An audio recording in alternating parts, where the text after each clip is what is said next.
అందరికీ నమస్కారం. నేను మీ Naresh Kumar, economy faculty, Telangana.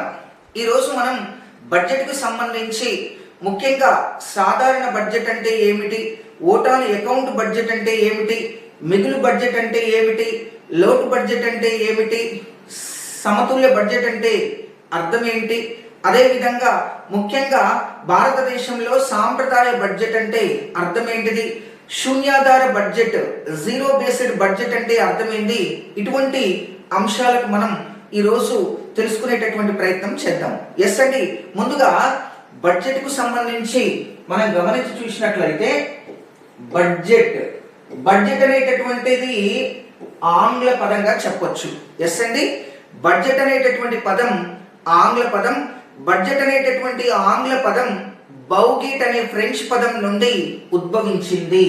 Yes, budget అనేటటువంటి ఆంగ్ల పదం బౌగేట్ అనే ఫ్రెంచ్ పదం నుండి ఉద్భవించింది. దీనికి అర్థం సంచి, చిన్న తోలు సంచి, స్మాల్ లెదర్ పౌచ్ అనేటటువంటి రకరకాల అర్థాలు ఉండటం జరిగింది. గుర్తుంచుకోండి, బడ్జెట్ అనే ఆంగ్ల పదం బౌగేట్ అనే ఫ్రెంచ్ పదం నుండి ఉద్భవించింది.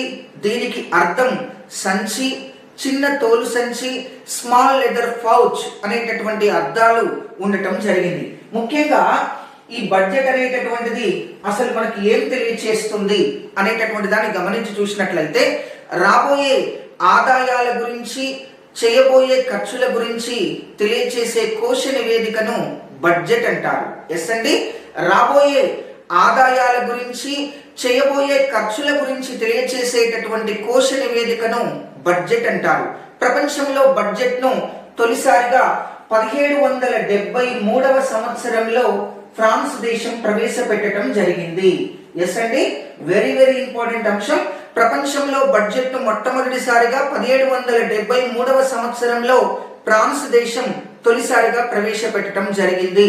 మరి ముఖ్యంగా మన భారత రాజ్యాంగంలో ముఖ్యంగా 112వ అధికరణ 112 ఆర్టికల్ 112వ అధికరణ ఏం తెలియచేస్తుంది అంటే బడ్జెట్ అనేటటువంటి పదానికి బదులుగా annual financial statement of central government అనే పదాన్ని వాడటం జరిగింది. ఎస్ అండి, భారత రాజ్యాంగంలో బడ్జెట్ అనేటటువంటి పదానికి బదులుగా annual financial statement of central government అనేటటువంటి పదాన్ని వాడటం జరిగింది. ముఖ్యంగా భారతదేశంలో సంవత్సరానికి ఒకసారి లేదా 12 నెలలకు ఒకసారి రూపొందించబడేటటువంటి బడ్జెట్